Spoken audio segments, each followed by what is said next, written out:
The ordinance requires the government to take forward public education on law-abidingness and national security. There should also be guidance and supervision.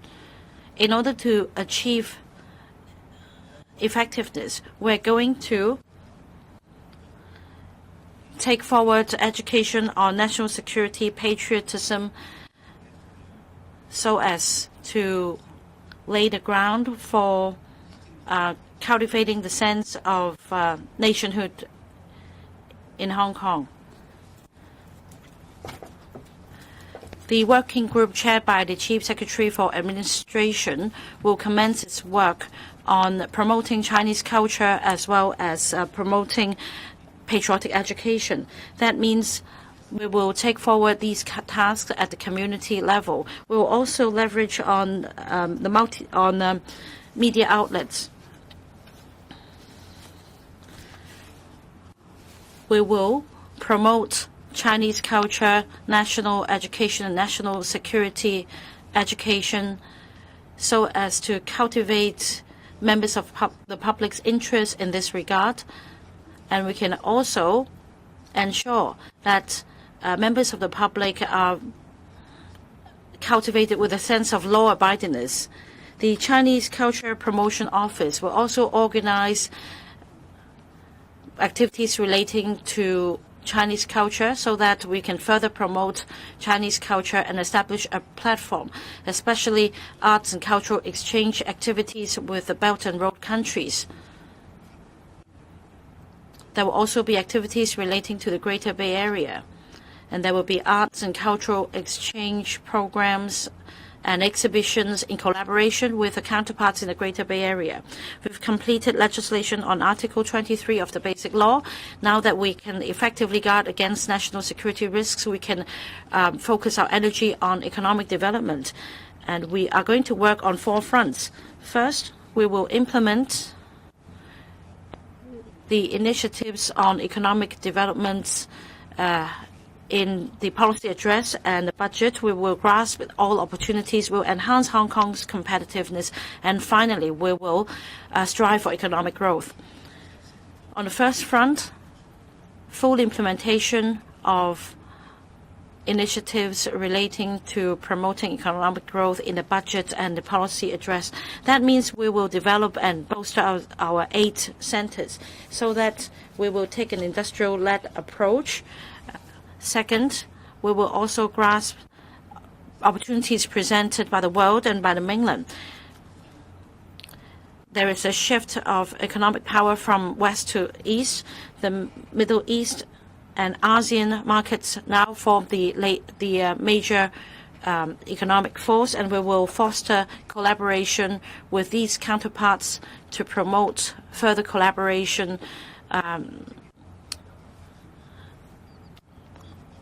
among professions. And we will also integrate with the Greater Bay Area. That means we will enhance connectivity and the flow of people, goods, information, and capital in the Greater Bay Area so that we give play to our role as super value adder and super connector in the Greater Bay Area. We will also leverage on our advantage as a super connector and the gateway between the mainland and the world. We will leverage on our advantages such as professional services. We also have other advantages such as international standards and good monitoring mechanisms. We will organize more business missions so as to tap markets in the Middle East and ASEAN with great potential. We will also enhance Hong Kong's competitiveness, and that means we need talents as well as strategic enterprises. We will continue to trawl for talents and attract enterprises to come to Hong Kong. According to the 2023 World Competitiveness Report, Hong Kong ranked the top 7 among 60 economies. We will continue to attract capital and talents. We've spent efforts in the past 18 months and we've achieved results. We've continued to attract more enterprises to come to Hong Kong. In the first 2 months, Invest Hong Kong assisted 101 mainland and overseas enterprises to set a presence in Hong Kong or expand the business here, up by 43% comparing to the same period last year. Hong Kong has also attracted 50 strategic enterprises to invest in Hong Kong to a tune of $40 billion and create 13,000 jobs.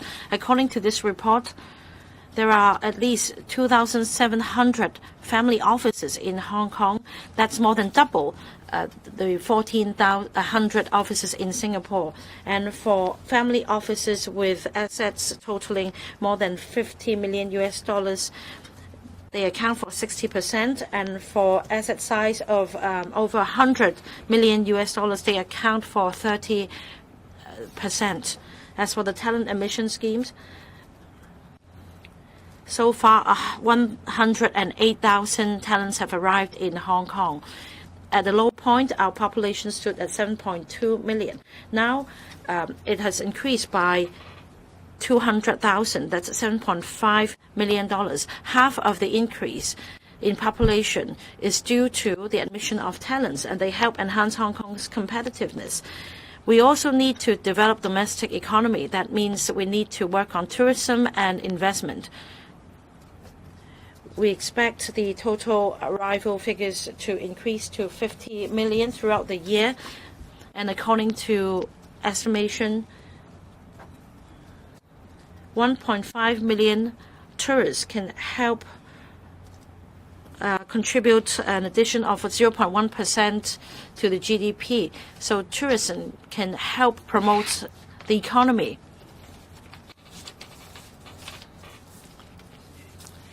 We have a lot of tourist attractions in Hong Kong. For example, 4 cruises will be berthed in Hong Kong tomorrow. We will be receiving 10,000 cruise passengers. So cruise tourism is our highlight. And I understand that the industry has continued to develop new itineraries and products so as to cast a wider net. For example, the Hong Kong Tourism Board recently developed a special itinerary for South Korean tourists. This itinerary includes yoga and hiking activities, and yoga instructor has also been instructed to help with the journey. It is important to continue to strive for excellence, and I'm happy to learn that the tourism industry has continued to add value to its industry by developing more products. We'll continue to promote mega events. For example, there are a number of financial and arts and cultural mega events taking place this week. Now, this week is the Financial Mega Events Week. We have the One Earth Summit as well as the Global Investors Symposium, as well as the Wealth for Good in Hong Kong Summit 2024. Now, for arts and culture, we have Art at Harbour 2024, the Hong Kong International Cultural Summit, Art Central, and Art Basel Hong Kong. These mega events directly drive economic growth. We also attract guests from around the world. They help form a network, and they can publicize their own experience in Hong Kong through the social media and their own network to showcase Hong Kong's advantages. We also have the day and night vibes at the community level, and different sectors such as catering, retail are now equipping themselves with different initiatives to attract tourists. We'll continue to invest in infrastructure and public works, totaling $90 billion. We will create jobs, and we will help promote economic growth. So all in all, we're going to implement all initiatives relating to economic development in the policy address and the budget, so that we can leverage on the opportunities presented by the country's development. We will also enhance Hong Kong's competitiveness and promote domestic economy so that we can give play to our role as a super connected and super adder, a value adder, and we can also bolster our status as a as an international financial center and international aviation hub, logistics center, so on and so forth, so that we can all build a better future for Hong Kong. The floor is now open for questions. If you wish to put questions to the CEO, please put up your hand. Please first tell us your media outlet, and please limit yourself to 2 questions. We start with the journalist at the back, the lady in white. Good morning, I'm from Now TV. 2 questions. Some say there's a prisoner who was supposed to be released on Monday, but then after the Safeguarding National Security Ordinance was passed, and then the early release is off the table. So what's the reason for the Commissioner of Correctional Services to be not satisfied that early release is against national interest? In this case, can the prisoner apply for judicial review of the decision? The Municipal Solid Waste Charging Scheme will see a demonstration scheme next month. But the EPD and the EEB are not part of the demonstration scheme. How can you assess the measure of the demonstration scheme? So once the government thinks the scheme cannot go ahead, is the government not going to rule out indefinitely putting the solid waste charging on hold or even withdrawing it? And we have passed the Safeguarding National Security Bill. There are changes to the prison rules under the bill.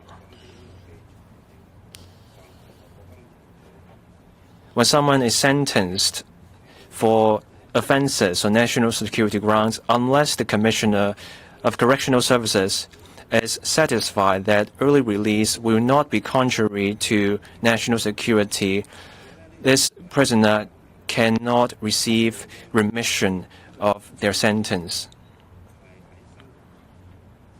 And it doesn't matter whether the sentence was handed down before or after that bill was passed, this rule will apply. This means for those convicted of national security offenses, which are grave offenses, we need to send a clear message. For someone convicted of those offenses, then normally there is no remission of sentence. And that's the general practice.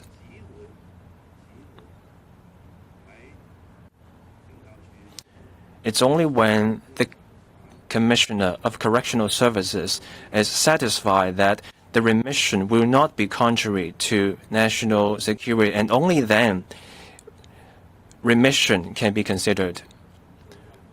This means no one should attempt to do anything to endanger national security, because those offenses will mean normally there is no remission of the sentence.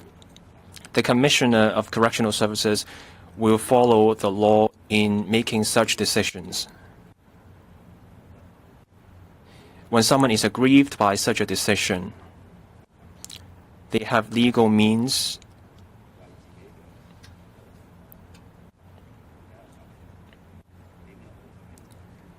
and seek the court's view on how the matter should be dealt with. But the law is clear.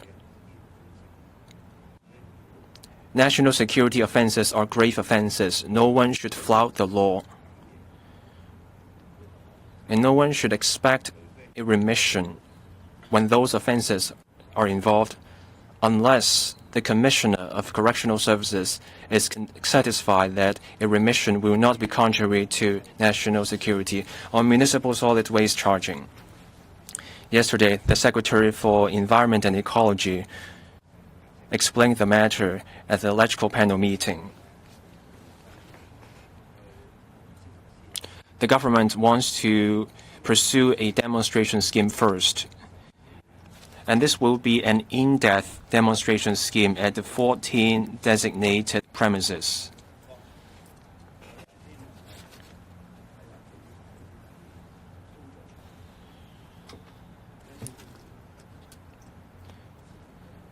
We want to see how the scheme will run, how the participation is like, and what kinds of support is needed, and then we will take all the factors into account.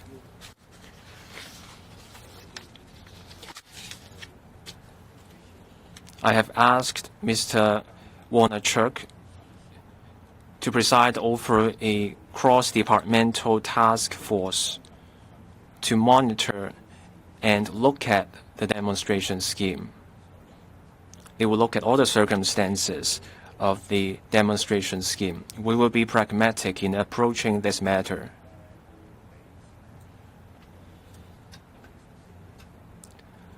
Let's give the demonstration scheme some time.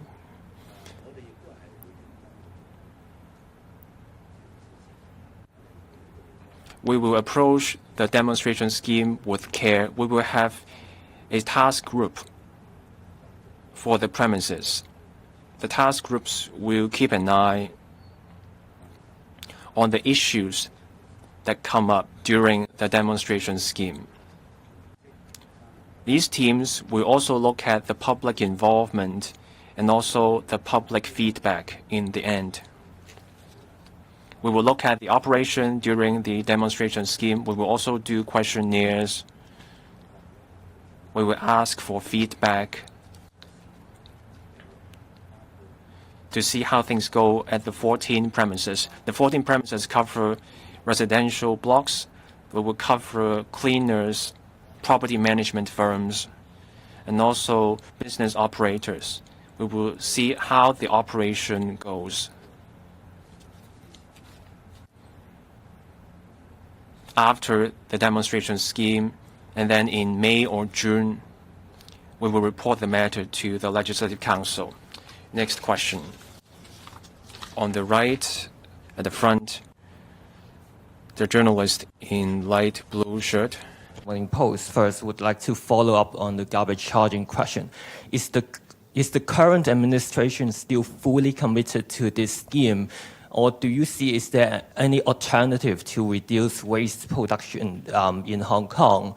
And if there is any further change to this scheme, which has actually been cleared by the LegCo years ago, could that deal a big blow to the government's credibility because it cannot even hold on its own commitment? And the second question is about, Paul Lam has said the government prepared practical plans if unfriendly actions are taken against Hong Kong after Article 23 legislation. What are these plans, and what can Hong Kong really do about other countries' jurisdiction? And how are you going to convince the West, the businesses, that Hong Kong is still a good place for business? Thank you. We all know that it is already law for waste charging to take place. Since this is the law, then the government has to act in order to take forward the implementation of the law. And that is why we are seriously working our plans so as to see how, as we roll out the measures eventually, what are the things that we need to address. And these include something we want to test in the dry run at these 14 locations. We want to, first of all, test how players understand the law and what they anticipate as the challenges as they go through the actual exercise. We want to see how people's behavior in reducing garbage will happen. We also want to know the actual behavioral change of people who produce garbage, of the cleansing staff, of the estate management, and of business operators. Since this is already the law, then the government has to think of a serious way of going forward. But we also are willing to listen to views, and we will pragmatically decide the way forward as we go through the exercise and learn from the experience. And also, after listening to the opinions of the players and also of society at large. We will do this exercise seriously. That is why I have set up an interdepartment working group under the supervision of the Deputy Chief Secretary, Warner Check, to monitor, supervise, and scrutinize the whole exercise, and also the actual results that will be gathered as a result of the exercise. We will deal with all these information in a pragmatic manner and then plan the way forward. And I think a government trying to do a job to ensure it will be smoothly carried out, taking heed of public opinion, creates credibility for the government. It will be too early for us to make any conclusion, but I think a pragmatic government serious about doing all things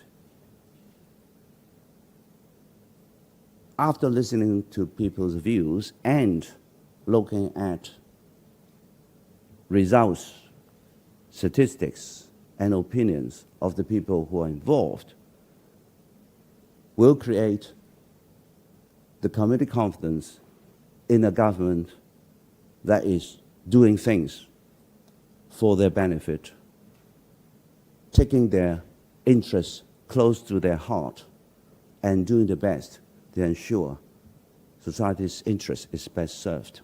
It will increase credibility for the government. And that is why I want this exercise to be done, and then we assess the whole thing to plan the way forward. As regards overseas attacks against the safeguarding national security ordinance, which has come into effect on the 23rd of March, we know that a lot of overseas politicians, organizations, because of their own political interests and purposes, they will continue to attack Hong Kong. They will continue to attack our law, despite the very fact that their own countries have more stringent laws, have more wide-ranging laws, have more embracing laws to deal with national security offenses. And some countries actually have much harsher laws to protect their own national security. A lot of them turn a blind eye to what we have done when we so confidently and openly written the protection and safeguard of human rights and freedoms into our law, which may not be the case in their own country's law. They turn a blind eye to all this.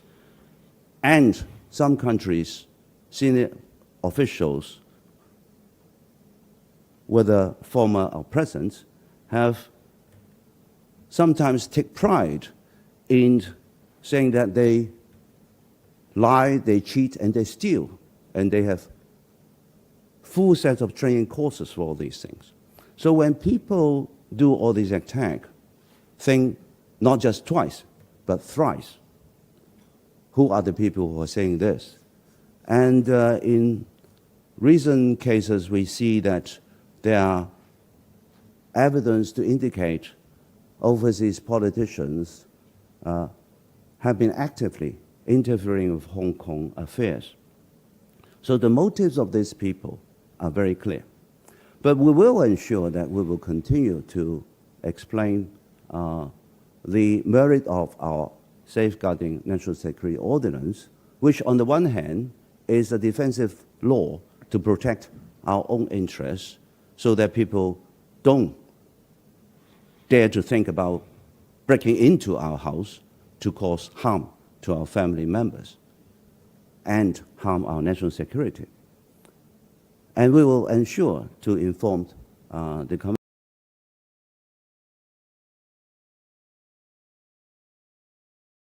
community at large, both locally and overseas,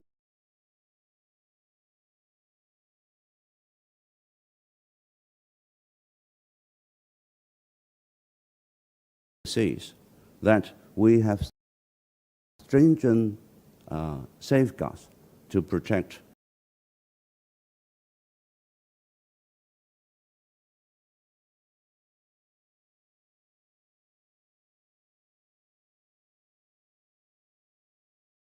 human rights and freedoms, which is the international standard as described in the International Covenant on Civil and Political Rights, and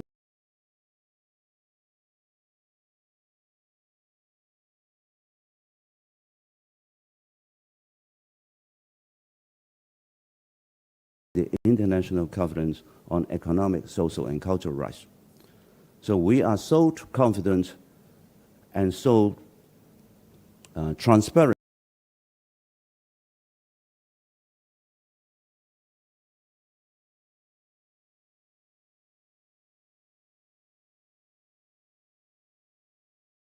written all these obligations and standards into our law. We will, of course, talk to people in the business sector. We have been doing a lot of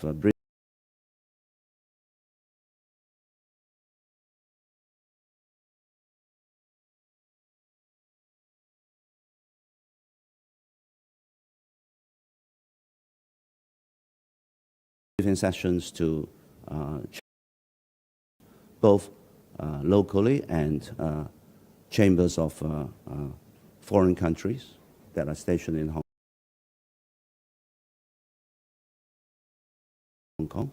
We will, of course, during our visit to overseas countries, continue to inform the business sector of the advantage of this law,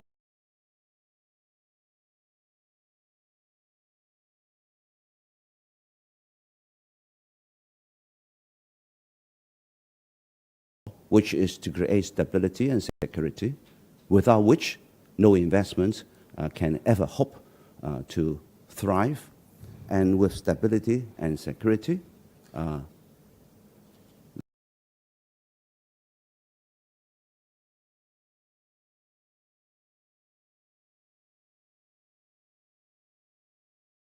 then prosperity may come. The sector, officially and unofficially through network, will also be coordinating people from different sectors when they are overseas on their business trips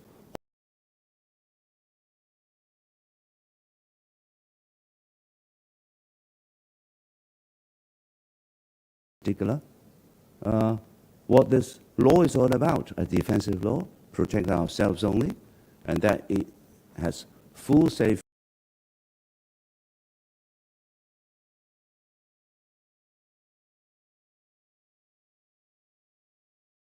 to come to Hong Kong. We'll continue to do that. I'm sure that a lot of people who love Hong Kong are very willing to do the same.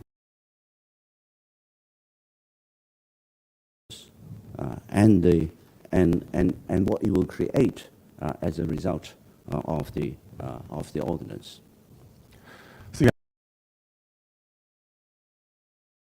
Question on the right-hand side. I'm from News, Chief Executive. I have one question. Recently, are being held, and the government is going to publish these list of mega events for the second half of the year. Now, has the government considered how the retail sector benefit from the mega events? You can answer in Cantonese. Oh, I respect you. I'm going to answer this question.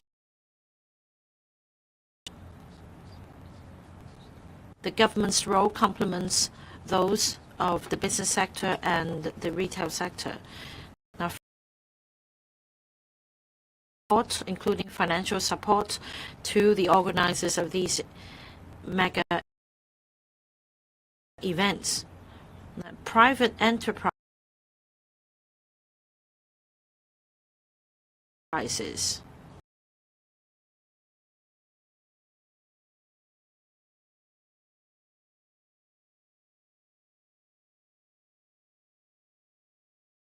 Too. The government will fully work with the business sector. For example,